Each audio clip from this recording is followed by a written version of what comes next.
اسے پتا تھا کہ آج وہ پکڑا جائے گا۔ آنے والی مشکل کی بو ہوا میں چاروں طرف پھیلی ہوئی تھی۔ صبح سویرے گھر سے نکلنا اور پھر گھنٹوں بعد لوٹنا اب اس کی عادت بن چکی تھی، مگر شاید آج کسی نے اس کا پیچھا کیا تھا، اور یہ عادت اسے پڑی کیسے؟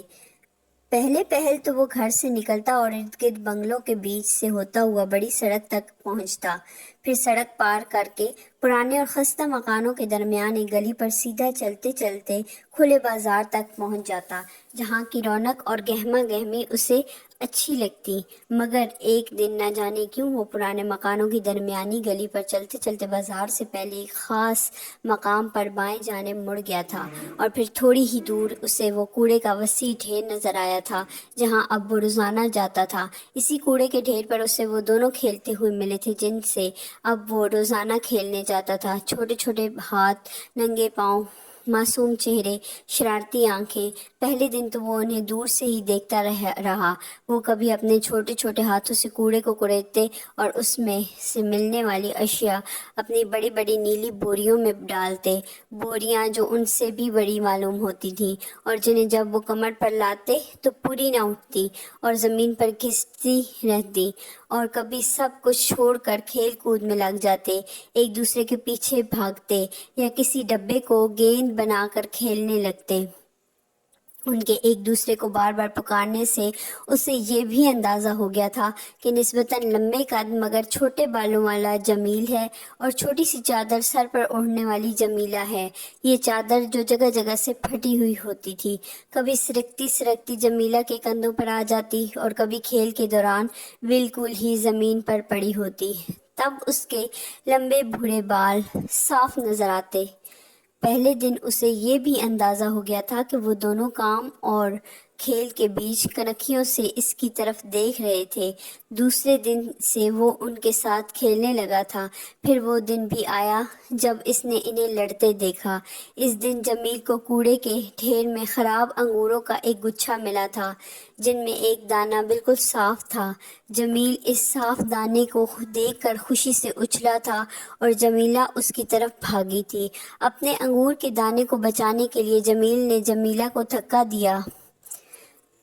وہ منہ کے بل گری تھی اور بہت زور سے روئی تھی۔ جمیل گچھا چھوڑ کر جمیلہ کی طرف بھاگا تھا اور پھر اپنے پھٹے ہوئے کرتے کے کونے سے اس نے جمیل کے ہونٹ سے بہتے خون کو روکا تھا اور اپنے ہاتھ سے جمیلہ کو انگور کا دانہ کھلایا تھا۔ دانہ کھا کر جمیلہ تو اپنا درد بھول ہی گئی تھی اور اس کے ننھے چہرے پر ایک خاص تازگی آ گئی تھی۔ یہ جھگڑا، یہ خون، یہ تازگی، اس نے ان دونوں سے کچھ فاصلے پر بیٹھ کر دیکھے تھے، اور شاید اسی لیے اگلے دن گھر سے نکلتے ہوئے اس نے ایک ایسا کام کیا تھا جو اس نے پہلے کبھی نہیں کیا تھا۔ اس نے اپنے ہی گھر سے چوری کی تھی اور پھر کرتا چلا گیا تھا۔ مہمان خانے میں چھوٹی میز پر دھری پھلوں کی ٹوکری سے انگوروں کا ایک گچھا غائب کرتا اور ان دونوں کو لا دیتا۔ تازہ انگور کھا کر وہ بہت خوش ہوتے، دیوانہ وار اچھلتے، دوڑتے اور کھیلتے، ہنستے ہنستے ان کے چہرے سرخ ہو جاتے۔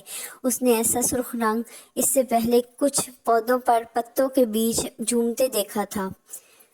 چوری، کھیل اور گھر واپسی، یہ سلسلہ اب تک بغیر کسی مداخلت اور روک ٹوک کے چلتا رہا تھا، مگر آج ہوا میں جا بجا بکھرا کچھ اور ہی پیغام تھا، اور اس کی سونگنے کی حس اسے خبردار کر چکی تھی۔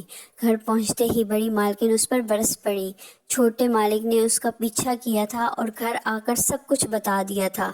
ٹونی نے پہلے تو دم ہلا ہلا کر اور ہلکی آواز میں بھونک کر بڑی مالکن کو خوش کرنے کی کوشش کی، پھر نیم ندامت اور نیم خوف کے عالم میں گلے کے اندر ہی اندر گھراتا ہوا ان کے سامنے فرش پر بیٹھ گیا، مگر بڑی مالکن کا غصہ کم نہ ہوا اور انہوں نے ڈانٹتے ڈانٹتے اسے پٹے سے پکڑ کر ایک زنجیر سے باندھ دیا۔ اس سے پہلے اسے یہاں کم اس زنجیر سے باندھا گیا تھا۔ کئی دن تک اس نے اسی مصیبت سے جان چھڑانے کی دیوانہ وار کوشش کی اور بھونک بھونک کر شور مچاتا رہا۔ جمیل اور جمیلہ انگوروں پر لڑ رہے ہوں گے، جمیلہ گر جائے گی، اس کے ہونٹ سے خون نکلے گا، درد ہوگا، وہ روئے گی، مگر کسی نے اس کی طرف توجہ نہ دی، اور دھیرے دھیرے اس کا شور کم ہونے لگا۔ پھر وہ وقت بھی آیا جب وہ ان دونوں کو مکمل طور پر بھول گیا۔ اب وہ صرف گھر کے چھوٹے مالکوں کے ساتھ کھیلنے لگا تھا۔ اب باہر کوڑے کے ڈھیر پر پلتے کھیلتے لڑتے اور خراب انگوروں میں صاف دانے تلاش کرتے جمیل اور جمیلہ کا خیال اسے بالکل نہیں ستاتا تھا، کیونکہ اب وہ انسانوں کے طور طریقے سیکھ چکا تھا، اور